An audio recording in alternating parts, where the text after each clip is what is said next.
Hi. Um, I'm going to attempt what will be my first album review. Simply because, yeah, I got hold of an album recently. St Vincent's Daddy's Home. Uh, First new album I've bought in quite a while. And I just find myself having a lot to say about it. I've read a few reviews and compared it to my own thoughts. And yeah, I really, really enjoyed this album. I just thought I might share a few of the things about it. Um, I guess one of the things I love about it the most is it's pretty much a concept album. And if you look in the background, um, you'll see I'm a bit of a prog tragic, particularly 70s prog. Um, and the idea of a concept album, just right up my alley. Um, so the conceit of this album is a reimagining or a reinvention or a misremembering of the 70s. Apparently inspired by going through her father's record collection and also inspired. Okay, so where was I before I was rudely interrupted by running out of memory? Pay Your Way in Pain. As I said, it starts off as David Bowie's Hunky Dory and then just dips the toe in the water of that album. Um, and then trips right into Young Americans, particularly Fame. Um, and this is where she starts to play with it, and this is what I mean by a misremembered 70s. It's almost like listening to a radio signal where stations are crossing frequencies, where one song merges into another, and in later on in the album, an uneasiness creeps in where there seems to be a different melody competing just faintly in the background. You need to have some decent hi-fi to actually to be able to resolve it. If you're listening through potato headphones, you're not going to get it. So it's definitely rewards repeated listens.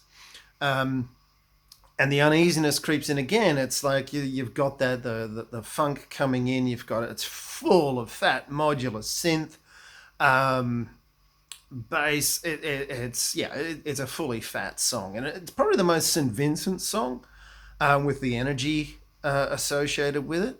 And then there's the edgy vocals where she throws in some really throat destroying screams. Again, bringing an uneasiness to this 70s warmth that you're luxuriating in with nostalgia and relaxing into. And then all of a sudden she throws something in there that takes you out of that comfort zone a little and jars, but in the right kind of way. I describe it in the way that, and because there's a mellotron on this album, um, the sound of a mellotron, which if you don't know what a mellotron is, it was an instrument developed back in the 70s, which is basically the first sampler where they recorded instruments onto magnetic tape, and each key played a strip of that, a loop of that magnetic tape. And because of the wow and flutter and the way the mechanism worked with it slowing and getting to speed and then slowing again, there was an off pitch kind of feel to it. It could be a really disturbing tone. Moody Blues made use of it a lot. Um, Next song is an interesting one because I find I've heard a lot of reviewers don't find this to their liking, and to be honest, it's my favourite track. I heard someone mention that it's Annie's favourite track as well, which, hey, we're on, I guess we're in sync on something here. I can't quite put my finger on this one as far as the inspirations for it. I've heard other tracks described as having a Radiohead sound. This one, I think, to me, even though it's obviously not part of the 70s, it has a vibe that reminds me of Radiohead, particularly on the OK Computer album. And I love it. The soaring vocals. This is where we get our sitar coming in, and if you don't like sitar, yeah, you're not going to be a fan of this album. Is it too much sitar? I don't think so. Again, she's playing with you. There's a tongue in cheek, there's a wink to this album. Love it. Love the chorus. It brings in the full 70s now. We've got the clavichord. We've got the Greek chorus, the soaring vocals, the big finish. It's just fantastic. It's beautiful. Love this song. Daddy's Home. Daddy's Home is we're getting into the funk, Sly Family Stone, bit of Stevie Wonder, and it's a fairly straightforward song. Oh yeah, definitely Steely Dan, definitely Steely Dan. I just recently watched, after listening to this album a few times and sort of and a few tracks, and thinking, God, yeah, definitely Steely Dan. And the first, and St Vincent, Annie was talking about the albums that inspired the creation of this one, and first album she pulled out was the Steely Dan album. I thought, yep, there it is. Just the sound of the guitars, the production values, the sheer level of layering and complexity of the arrangements. It's just, yeah.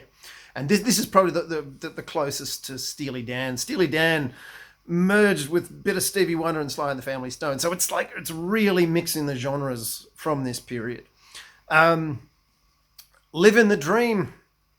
Yeah, from the opening bars of this song, it's Pink Floyd, Us and Them. Pretty much. But then kind of drifting into the Beatles. And this is where the big wink comes in, which I'll get to on the next track. It's Us and Them from Dark Side of the Moon, but then the lyrics are very much from Wish You Were Here. So again, it's like a misremembered 70s, or drifting through space and picking up a radio signal, and the tracks are blending together. And this is one of the tracks that, if you listen deeply, you can hear a counter melody going on in the background that is conflicting with the main melody and bringing that unease and that unexpectedness. Next track, Melting of the Sun. This is a real Stevie Wonder vibe. This one with the clavichord. It's just, yeah, great piano sound, electric piano sound. And within the first few lines, she's already referencing, hello to the dark side, hello to the dark side of the moon.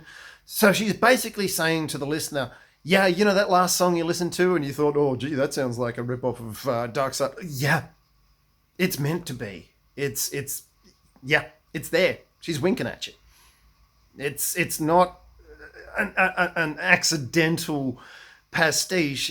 She's very deliberately weaving these sounds and these songs into this album. Melting of the Sun, great. It's a tribute to female musicians and icons of the past and more recent past.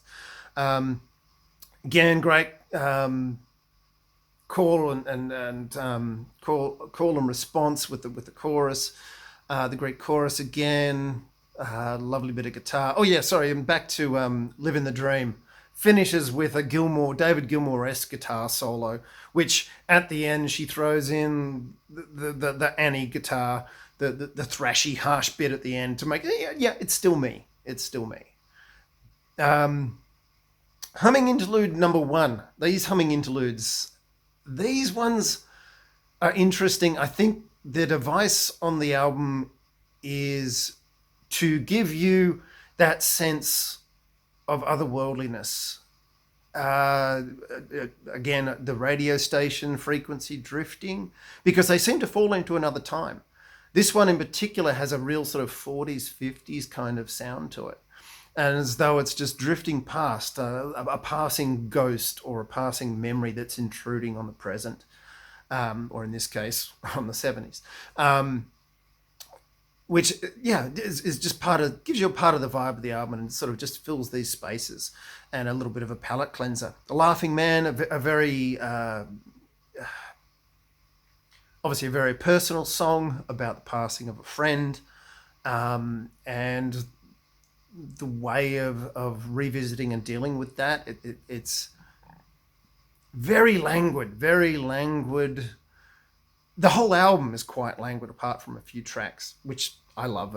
That's I'm not into fast music for the most part, and it's a lovely tribute and exploration of grief.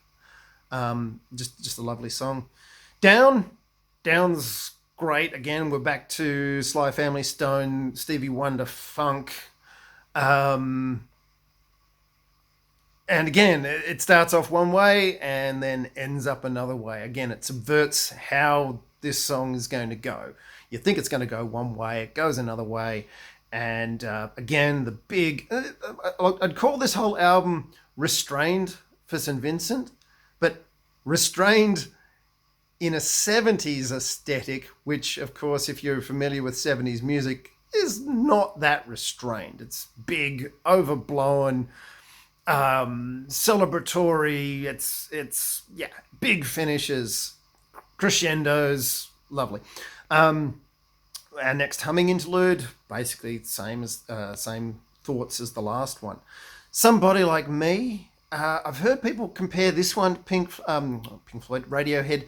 This one I think is more closer, or if you're going to go to for a 70s influence, something like trying to think of the name, Nick, a British folk singer from the 70s.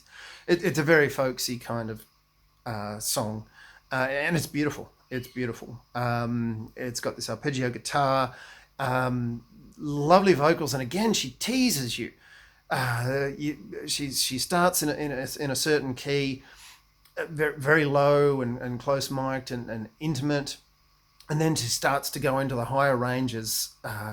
Starts to come into the higher ranges, and you go, oh yeah, we're going to get this beautiful soaring high vocal, and she only does it once, and then it's back to the lower ranges again. It's like you thought you were going to get, oh, now we're going to get, no, that's all she's going to give you. Beautiful song, absolutely lovely song. Baby Wants a Baby. Here's another wink. Yeah, technically we're talking about an 80s song here, in particular Sheena Easton's 9 to 5 Morning Train. And if anyone remembers that song, well, go and look it up, find it on YouTube. It's a celebration of unambitious domesticity. It's the typical sort of shallow 80s love song. Oh, yeah, I love you and everything's fine and I'll do anything for you and we're so happy because we're in love. And that's basically that song. It was real bubblegum music for the time. A very two-dimensional pop song. And this is Annie playing with that and giving the response to it as an artist. And that, like, no, how could I have a baby? I want to play guitar all day. I want to eat meals out of the microwave. I want to leave when I want to leave. I can't.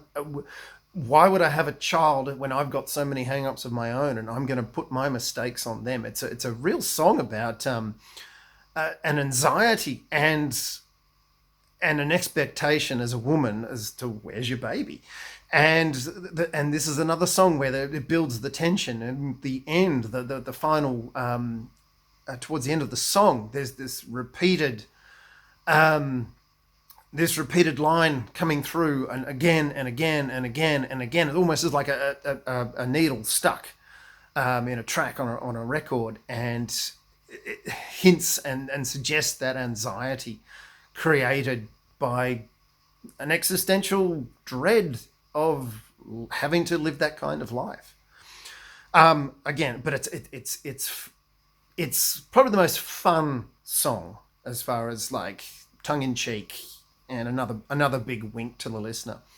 At the Holiday Party, very Joni Mitchell sounding, very intimate, absolutely lovely, all about the nature of addiction, and fooling yourself, and again, one of those songs that has that underlying melody lurking beneath the surface, again creating that unease. But again, another lovely song. Candy Darling, the shortest song apart from the humming interludes, which is basically a tribute to a celebrity in the 70s in the Warhol set, Candy Darling, that inspired people like Lou Reed and Warhol. And that's part of the persona that she's adopted for this album, with the look and the vibe, this New York 70s soundscape, which delves into other places than New York, obviously for the musical inspirations. And just finishes off the album quite succinctly. It's a very succinct song. It comes to an end, and it's probably the most conventional song as well. So it just finishes off in a very different vibe to the first track, Pay Your Way in Pain, a very, very sad song and a tribute to someone who's lost. So all in all, really thoroughly enjoy this album. I would recommend, if you were going to treat yourself or listen to this album or have thoughts on this album, is that you listen to it through some decent hi-fi. Be that through good headphones. Don't stick in some cheapo earbuds and expect to get the best of this album, because she's really embraced the Steely Dan aesthetic of production values. Her and Jack Antonoff, the producer, have really textured layerings on these tracks, and you'll pick up things and hear instruments come in and go again, sometimes really briefly. It's like, was that? Yeah, that was there. It's, in some sections, very overt, but a lot of it is really, really subtle. And yeah, I can't get enough of it.